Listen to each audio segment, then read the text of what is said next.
कांग्रेस की राष्ट्रीय प्रवक्ता और सोशल मीडिया की चेयरमैन सुप्रिया श्रीनेत ने कहा कि आज कांग्रेस की 21 महिला नेता आज पूरे देश में महिला विधेयक बिल को लेकर प्रेस वार्ता कर रही हैं। सुप्रिया श्रीनेत ने कहा कि कांग्रेस पार्टी ने महिला विधेयक बिल पर पूरा समर्थन दिया, लेकिन भाजपा महिला विधेयक बिल लागू ही नहीं करना चाहती थी। अगर लागू करना चाहती तो को तत्काल रूप से लागू कर सकती थी। भाजपा सरकार महिला विरोधी सरकार है। महिला विधेयक बिल को लेकर सुप्रिया श्रीनेत ने भाजपा पर तंज कसते हुए कहा कि ऐसा कोई सगा नहीं जिसको हमने ठगा नहीं। सब लोगों का यहाँ पर आने के लिए आप सबको मेरा सादर प्रणाम। एक बहुत महत्वपूर्ण मुद्दे पर कांग्रेस की 21 महिला नेत्रियां 21 शहरों में ज्यादातर राज्यों की राजधानी में प्रेस कॉन्फ्रेंस आज कर रही हैं, क्योंकि हमें ऐसा लगता है, अगर आप लोगों से मैं थोड़ी सी शांति की अपील कर सकूं। धन्यवाद। ऐतिहासिक क्षण था देश की आधी आबादी को उनका हक दिलाने का, और कुछ ऐसा प्रतीत होता है कि थाली सजाई गई, व्यंजन लगाए गए, आपके हाथ में कौर भी दे दिया, और जब इस देश पार करो। आप लोग लखनऊ से हैं तो आप कानपुर के ठग्गू के लड्डू के बारे में तो जरूर जानते होंगे, और उनकी जो पंचलाइन है, ऐसा कोई सगा नहीं जिसको हमने ठगा नहीं। भारतीय जनता पार्टी की सरकार ने एक तरह से उसी को आत्मसात किया है। यह ऐतिहासिक क्षण था, और असलियत बताऊं आपको, जब पता चला कि महिला आरक्षण बिल पास होने वाला है तो सब लोग प्रफुल्लित हुए। हमें लगा हाँ, हम ओरिजिनल शिल्पकार हैं इस बिल के, लेकिन अगर सरकार इसको ला रही है अच्छी बात है। देश की आधी आबादी पिछले 27-28 साल से ये लंबी लड़ाई लड़ रही थी, और अब ये क्रियान्वित होगा, अब ये असलियत बनेगा। लेकिन आज देश की आधी आबादी अपने आप को ठगा महसूस कर रही है, क्योंकि सरकार ने ये बिल लाई, हम सब ने साथ मिलकर इस ऐतिहासिक बिल को पास भी किया, लेकिन असलियत यह है कि जो दो कंडीशन सरकार ने इस बिल पर लगाई, उससे महिलाओं का जो इंतजार है महिला आरक्षण का, वो अभी बढ़ा रहेगा। अभी किसी को नहीं पता वो कब लागू होगा, और अगर सरकार के गृह मंत्री को सुनिए तो 2029 तक होगा। अगर सरकार के बाकी मंत्रियों और उनके सांसदों की बात जो संसद में कही है सुनी जाए, तो ये 2039 से पहले, 2039 से पहले लागू होने वाला नहीं है। और मैं ये अपने आप से नहीं बोल रही हूं, इनके सांसदों ने आर्टिकल 82 और आर्टिकल 81(3) का हवाला दिया है। वो दोनों आर्टिकल ये कहते हैं, इसका संशोधन भी हुआ है, 84th अमेंडमेंट हुआ है। वो दोनों आर्टिकल साफ तौर से ये कहते हैं कि 2026 तक जो परिसीमन फ्रीज किया गया है, वो अगला परिसीमन तब होगा जब उसके बाद की जनगणना हो जाएगी। उसके बाद की जनगणना मतलब 2031 की जनगणना, उसमें 1.5-2 साल लगेगा, फिर डिलिमिटेशन कमीशन बनेगा, फिर होते होते 34 का चुनाव बीत जाएगा, फिर 39 में हो सकता है इसको लागू किया जा सके।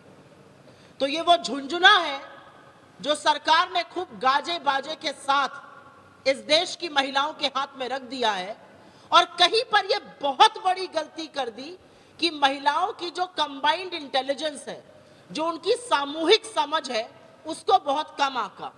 सरकार ये भूल गई कि देश की आधी आबादी घर भी चलाती है, सत्ता भी चला सकती है, काम भी करती है, और वो इंटेलिजेंट है।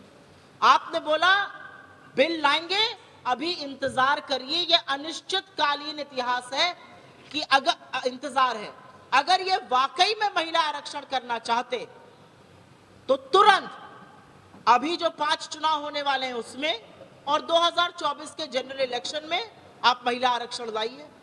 अगर आपकी नीति और नियत में खोट नहीं होती तो आप जरूर लाते।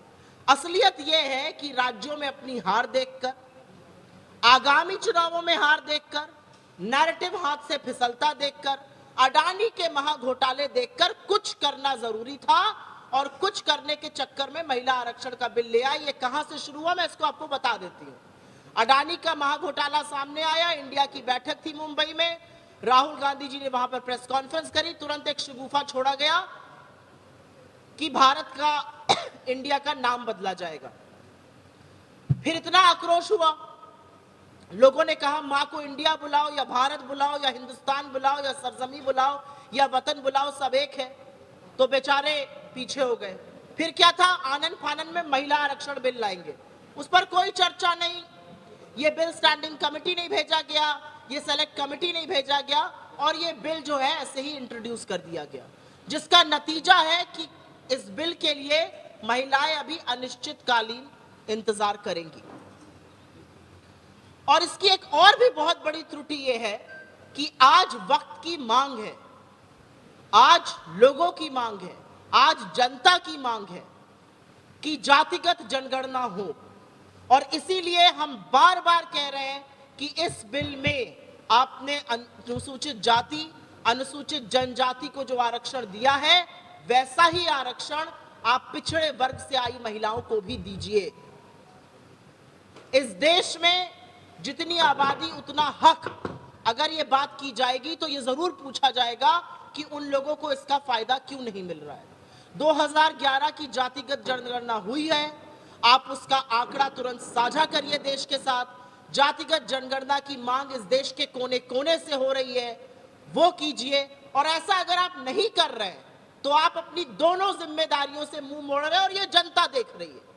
यहां पर इतने बड़े कमरे में मुझे लगता है एक अकेली महिला पत्रकार मुझे दिख रही है, मंच पे हम 3 महिलाएं हैं, लेकिन इस देश की आधी आबादी महिला है, और वो देख रही है कि उनकी राजनीतिक भागीदारी के लिए, उनके सशक्तिकरण के लिए आपके पास खोखले वादों से ज्यादा दूसरा कुछ नहीं है। ओबीसी की महिलाएं देख रही हैं कि पिछड़े वर्ग के लिए आपके मन में जरा सी संवेदनशीलता, जरा सा सशक्तिकरण का माध्यम नहीं है। राहुल गांधी जी ने एक आंकड़ा दिया पार्लियामेंट में, इस देश के सर्वोच्च पद पर बैठे हुए आईएएस ऑफिसर्स 90 हैं, 90 secretaries in the government of India, और उसमें से मात्र 3 पिछड़े वर्ग से आते हैं। लोगों की सुनिए तो पिछड़े वर्ग की आबादी शायद 51% से ज्यादा है। और जैसा कि उनका कहना है, अगर पैर में चोट लगी है, हड्डी टूटी है कि नहीं टूटी है, उसका पता आपको एक्सरे कराकर चलेगा। और जातिगत जनगणना वही एक्सरे है जो सरकार कराने से चूक रही है।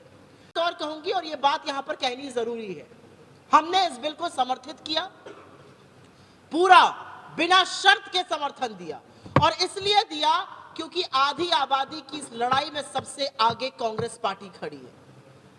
और मैं लोगों की जानकारी के लिए आपके माध्यम से बता दूं, आज कहने वाले कुछ भी कहें, आज कहने वाले बड़ी बड़ी तस्वीरें लगाएं, आज कहने वाले गाजे बाजे के साथ महिला सशक्तिकरण की बात करें, लेकिन भारतीय जनता पार्टी के 4 नेताओं ने 1989 में जब राजीव गांधी जी महिला आरक्षण पंचायती राज में हो इसका बिल लेकर आए, तो लोकसभा में वो पारित हुआ, राज्यसभा में 7 वोटों से गिर गया। और उन 7 वोटों में से उस बिल को गिराने वाले 4 वोट लाल कृष्ण आडवाणी जी के, अटल बिहारी वाजपेयी जी के, जसवंत सिंह जी के और राम जेठमलानी जी के थे। तो महिला विरोध से महिला आरक्षण तक ये आए, अच्छा सफर इन्होंने तय किया, लेकिन अब मन का खोट निकालें, नियत का खोट निकालें और इसको तुरंत दें, महिलाओं के हाथ में झुंझुना देकर उनकी तौहीन न करें, उनके विश्वास के साथ विश्वासघात न करें। कहना चाहती हूं, और ये भी बात यहां पर कहनी जरूरी है, कांग्रेस ने समर्थन किया इस बिल का, भारतीय जनता पार्टी कहती है उनकी बहुत सारी महिला सांसद हैं, सही भी है, कुछ लोगों ने वहां पर खड़े होकर फोटो भी खिंचाई। उन महिला सांसदों में से कुछ नेत्रियां मंत्री भी हैं। लेकिन उत्तर प्रदेश में जब भयावह कांड हाथरस का होता है तो ये औरतें मौन धारण करके बैठी रहती हैं। जब लखीमपुर में एक निर्वाचित महिला की साड़ी का चीरहरण होता है तो ये महिलाएं मौन रहती हैं, ये महिला सांसद। जब शाहजहांपुर में चिन्मयानंद पे यौन शोषण का आरोप लगता है तो ये महिलाएं चुप रहती हैं, ये महिला सांसद। और इनका नाम लेकर इसलिए बोल रही हूं क्योंकि ये इस देश में सबसे सशक्त, सबसे पावरफुल महिलाओं में से कुछ है।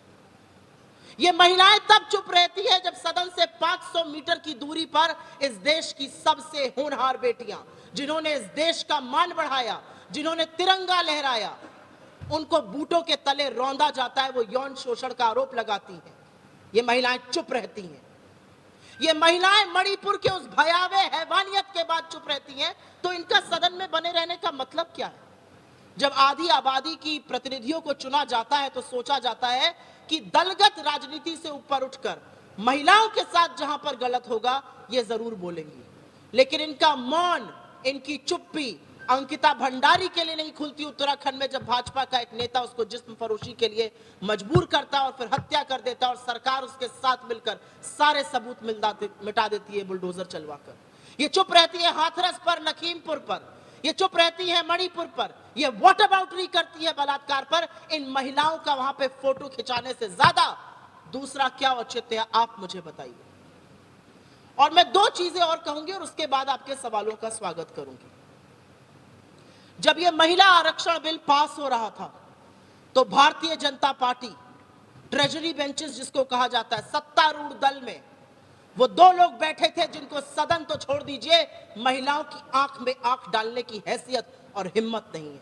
उसमें से एक व्यक्ति ब्रजभूषण शरण सिंह थे, उत्तर प्रदेश से सांसद, जिनके लिए परसों दिल्ली पुलिस ने हाईकोर्ट में कहा कि महिलाओं के यौन शोषण के लिए उन्होंने एक मौका नहीं छोड़ा।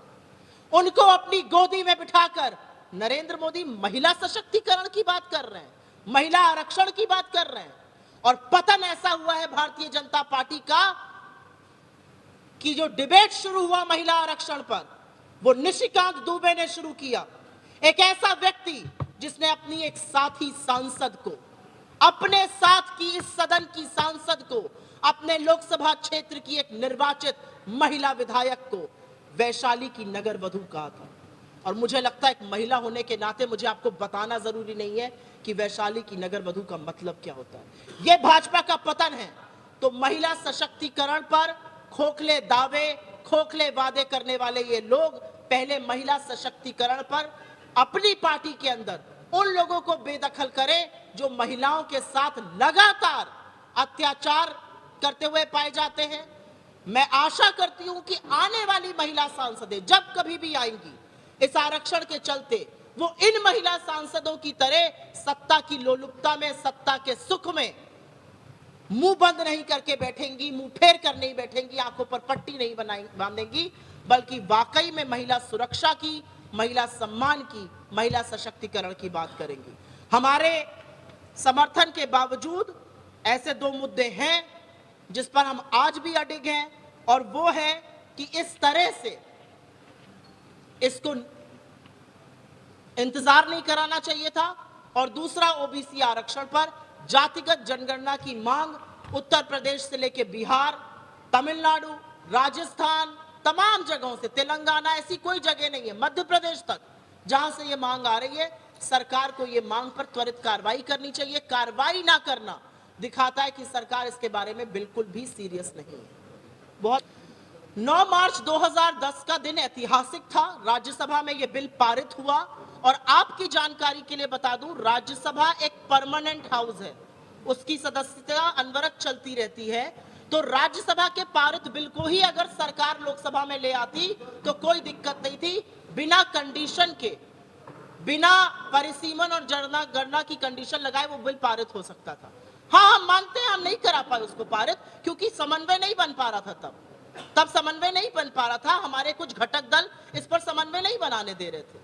89 में भी तो हम लाए थे महिला सशक्तिकरण के लिए, नहीं पास हो पाया क्योंकि भाजपा ने मिलकर हरा दिया था पंचायती राज में। और आज पंचायती राज के उस सशक्तिकरण का नतीजा है कि इस देश में 15 लाख निर्वाचित महिलाएं हैं। मैं मानती हूं हम नहीं पास करा पाए। आपके पास ब्रूट मेजॉरिटी है, आपके जैसा मेजॉरिटी इस देश में कम सरकारों को मिली, और आपने उस ब्रूट मेजॉरिटी पर इतने प्रचंड बहुमत का आपने ये अवमानना। आप ये चाहते तो 2015 में ला सकते थे और 19 के चुनाव में महिलाओं को 1/3 आरक्षण मिलता। 2016 में सोनिया जी ने पत्र लिखा, 2017 में लिखा, 2018 में लिखा। राहुल जी ने बोला हम बिना शर्त समर्थन देने को तैयार हैं। सरकार इस पर क्यों बैठी रही, ये सवाल सबको पूछना चाहिए। 2010 में हम नहीं पारित कर पाए, हाँ, ये हमारी विफलता है, हमारे घटक दल नहीं तैयार हुए। लेकिन आपकी तो प्रचंड बहुमत की सरकार थी, आपको तो किसी की ओर देखना ही नहीं था। आपने 2014 को 2023 सितंबर क्यों बना दिया, सवाल इस बात का भी है।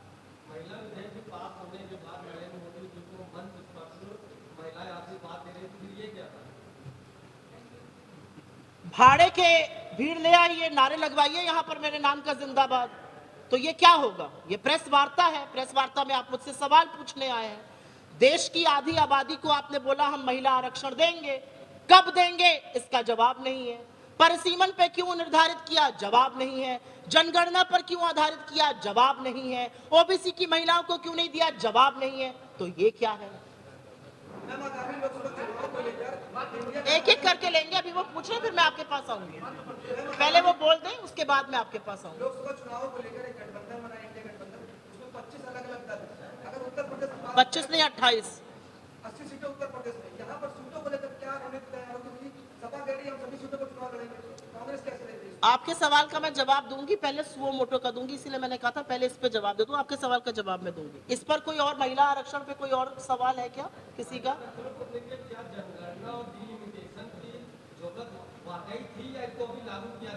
बिल्कुल किया जा सकता है। अगर सरकार चाहे तो आज लागू कर सकती है, आज, और हम बिना शर्त समर्थन देने को तैयार है। आज लागू कर सकते। सरकार को कुछ नहीं कहना है, सरकार को कहना है लोकसभा ने ये पारित किया है, हमने पुनर्विचार किया है, हम इसमें से ये 2 कंडीशंस हटाते हैं, बुलाए एक स्पेशल सेशन।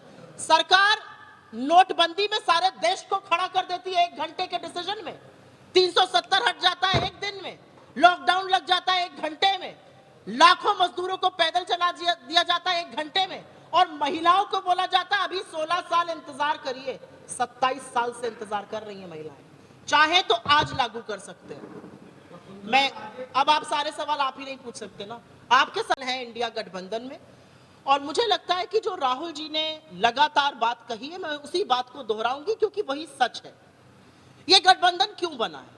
ये गठबंधन इसलिए तो बना नहीं है क्योंकि हमें एक दूसरे की शक्ल पसंद है, या हमें एक दूसरे का खान पान बहुत ज्यादा पसंद है, या हमें एक दूसरे के साथ उठना बैठना पसंद है। बिल्कुल पसंद है, लेकिन ये गठबंधन इसलिए बना है क्योंकि हमें लगता है कि आज जो देश की स्थिति है, आज जो लोकतांत्रिक संस्थाओं की अवमानना की जा रही है, आज जो प्रेस को डराया धमकाकर चरण चुंबकों की एक फौज खड़ी कर दी गई है कुछ को छोड़कर, आज जिस तरह से अभिव्यक्ति की आजादी पर रोक है, आज सरकार की संस्थाएं जो कि भाजपा का फ्रंटल बन चुकी है, अगर ऐसे ही चलता रहा तो लोकतंत्र का कोई मतलब नहीं रहेगा।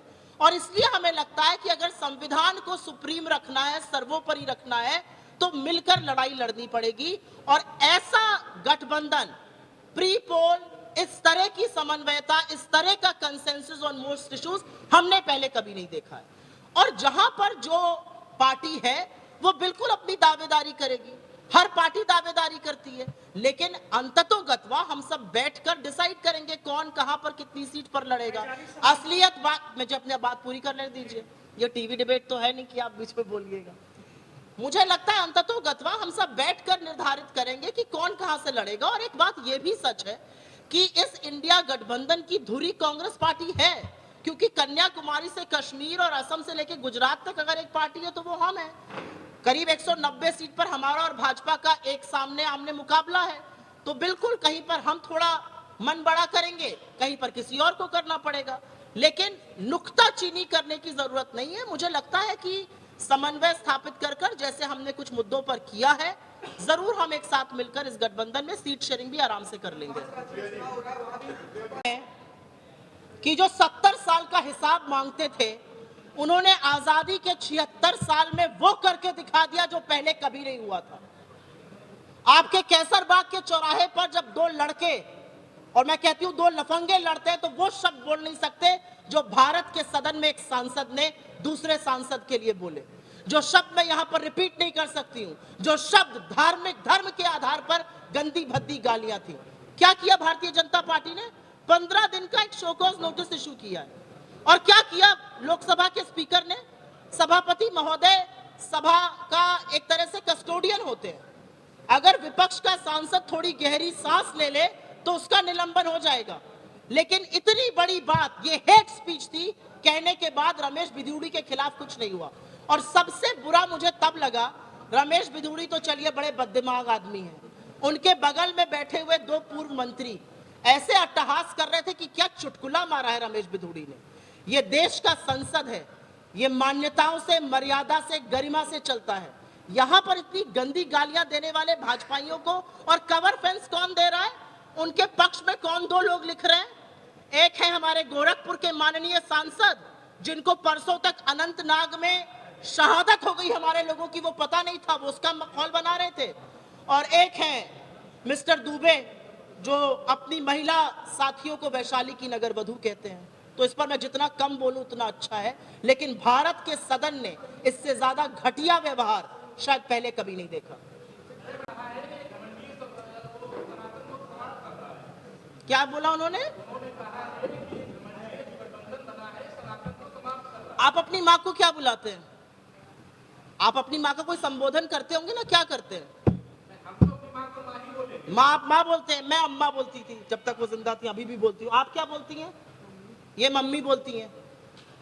जो अपनी माँ का नाम बिगाड़ सकता है, उससे ज्यादा घटिया मानसिकता के व्यक्ति दूसरे नहीं हो सकते।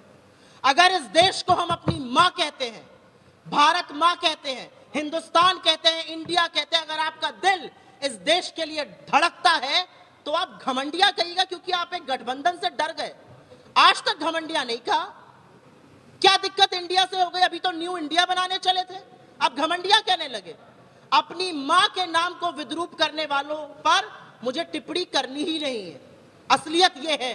सवाल आप लोग भी पूछना शुरू करिए। अपनी माँ का जो नाम बिगाड़ता है, उसको शास्त्रों में क्या कहा गया है, वो मुझसे यहां मत कहलवाइए। आपने यूपी की राजनीति पर मुझसे सवाल पूछा, मैंने उनका जवाब बड़े विस्तृत तौर पर दिया है। नहीं, अभी तो मैं जवाब दे रही हूँ, अभी मैं जवाब दे रही हूँ, अभी मैं आपसे बात नहीं करूंगी, मैं उनका जवाब दे रही हूँ। माइक प्लीज ले लीजिए, जैसे बीच में बोलेंगे तो दिक्कत होगी। somebody handle the mic ना, when I finished an answer then give the mic। बीच में लेकिन उसके बाद 2014 का चुनाव आता है, 2019 का चुनाव आता है, उसमें जो आपकी महिलाओं को टिकट देने की जो भागीदारी थी, वो लगभग 13% भी नहीं। तो क्या आपकी सिर्फ नीति बनाने पर जोर था या नीयत साफ नहीं? 2019 के चुनावों का आंकड़ा आपको दे देती हूं। 2019 में टीएमसी ने, ये सच बात है, 37% टिकट महिलाओं को दिया। उसके बाद 14% लेफ्ट की पार्टीज ने महिलाओं को दिया। तीसरे नंबर पर कांग्रेस पार्टी थी जिसने महिलाओं को टिकट दिया, और चौथे नंबर पर भारतीय जनता पार्टी थी। तो अगर आप नंबर से भी देखिए तो हमने भारतीय जनता पार्टी से ज्यादा टिकट दिया। हम लोग उत्तर प्रदेश में बैठ के बात कर रहे हैं।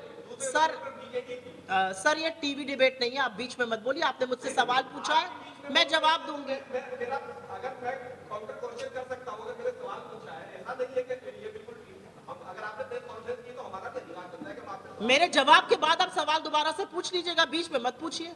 मेरा जवाब खत्म हो जाए, आप पूछ लीजिएगा।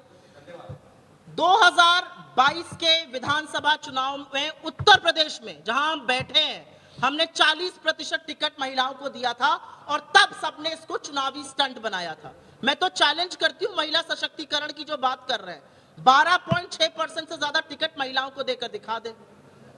तो प्रत्युत्तर और उत्तर होना अलग बात है, नीति और नियत में खोट है, यह बात साफ है। आपके पास प्रचंड बहुमत है, दुनिया की कोई ताकत आपको रोक नहीं सकती आज महिला आरक्षण लागू करने के लिए। आपने जबरदस्ती एक नया पेच फंसाया है परिसीमन और जनगणना का। असलियत यह है कि जनगणना 2021 की, उसकी सुई की नोक नहीं हिली है। तो आप 31 की जनगणना कम कराइएगा, किसी को नहीं पता है। सवाल यह है कि भारतीय जनता पार्टी की केंद्र सरकार ने यह झुंझुना महिलाओं को क्यों दिया। बाकी सारे प्रश्न जो है वो बेमानी हो जाते हैं इसके सामने। घटक दल हैं, हम निवाले, हमारे जुड़वा थोड़े ही हैं कि जो वो कह रहे हैं वो हम कह रहे हैं, हमें छुओ तो उनको दर्द होगा, ये तो नहीं है। वो कुछ कह रहे हैं, हर चीज पर हमें बोलने की जरूरत नहीं है। हमने हमेशा से कहा है कि हमारे अकॉर्डिंग इस देश की आत्मा, इस देश की नींव सर्वधर्म संभाव पर है। किसी भी धर्म की अवमानना करना टोटली गलत है। लेकिन उसी बात पर मैं आपसे एक बात काउंटर पूछ लेती हूँ। महिला हूं, महिला आरक्षण की बात कर रही हूं, हिंदू धर्म की अनुयायी हूं, बिना पूजा किए अन्न नहीं ग्रहण करती हूं। हमारे धर्म में कहा गया है यत्र नार्यस्तु पूजयन्ते रमन्ते तत्र देवता। तो अगर आप हिंदू धर्म और सनातन धर्म में यकीन करते हैं तो ब्रजभूषण शरण सिंह को बगल में नहीं बिठा सकते हैं जिस पर यौन शोषण का आरोप है। अगर आप सनातन धर्म में यकीन करते हैं तो आप महिलाओं की अवमानना नहीं कर सकते हैं जो कुलदीप सिंह सेंगर आपके एमएलए ने करी और आप चुपचाप बैठे रहे जब तक इलाहाबाद हाईकोर्ट ने टिप्पणी नहीं कर दी। तो अगर सनातन की बात करनी तो पूरी तरह से करिए। सनातन धर्म में क्या है? दैहिक दैविक भौतिक तापा, राम राज नहीं कहूं व्यापा। बेरोजगारी, महंगाई, आर्थिक असमानता, मणिपुर में औरतों को नंगा टहलाया जा रहा है और आदमखोर की फौज उनको छू रही है, उनके उन पार्ट्स को छू रही है जिनका नाम मैं यहां नहीं ले सकती। आप सनातन के अनुयायी हैं, आप सनातन धर्म पे बात करेंगे। मेरा भारतीय जनता पार्टी से यह सवाल है, आपका कोई नैतिक अधिकार नहीं है सनातन पे बात करने का। हमारे धर्म में औरत को देवी का दर्जा दिया गया है, आप किस मुंह से सनातन धर्म की बात करते हैं? दिया मोदी जी ने मेरे देश को इस कगार पर लाके खड़ा कर दिया कि अगर 80 करोड़ लोगों को फ्री का राशन ना दीजिए तो वो जिंदगी गुजर नहीं कर सकते हैं। सही बात कही गई है। मोदी जी ऐसे नेता हैं कि 78 दिन तक महिलाओं का शोषण होता रहा मणिपुर में। उनका हवाई जहाज फ्रांस जाएगा, अमेरिका जाएगा, ग्रीस जाएगा, इजिप्ट जाएगा, तमाम जगह जाएगा, साउथ अफ्रीका जाएगा, बस मणिपुर नहीं जाएगा। मोदी जी ऐसे नेता हैं कि ब्रजभूषण शरण सिंह को अपनी गोदी में बिठाकर महिला आरक्षण और महिला सशक्तिकरण की बात करते हैं। जिन लड़कियों को अपने घर की बेटी कहा था उनकी टोह लेने नहीं जाते। बिल्कुल सही है, मोदी जी जैसा कोई नेता नहीं है। मोदी जी एक ऐसे नेता हैं जो देशवासियों को कभी गले लगाते नजर नहीं आएंगे। कैमरा 8 जब लग जाएगा तो किसी का पैर धोएंगे। मोदी जी ऐसे नेता हैं कि मध्य प्रदेश में आदिवासी के ऊपर उनका भाजपा का नेता पेशाब करेगा, वो चुप रहेंगे। मोदी जी ऐसे नेता हैं जो दुनिया के नेताओं से जाके गलबैया करेंगे, जबरदस्ती गले मिलेंगे। कुछ लोग तो पीछे हट जाते हैं, लेकिन अपने देश में किसी को गले लगाते नजर नहीं आए। कभी आपने देखा है मोदी जी ने गल बड़ा भर के राजनाथ सिंह को गले लगा लिया? वो आपके सांसद है? कभी नहीं। एक बार चल रहे थे परेड में, उनको बोला चलो हटो, कैमरे में नहीं आ रहे हो, कैमरे में मुझे अकेले आना चाहिए। तो बिल्कुल मोदी जी जैसा कौन है? जब वो मुझे बताएंगी तो मैं आपको जरूर सूचित करूंगी।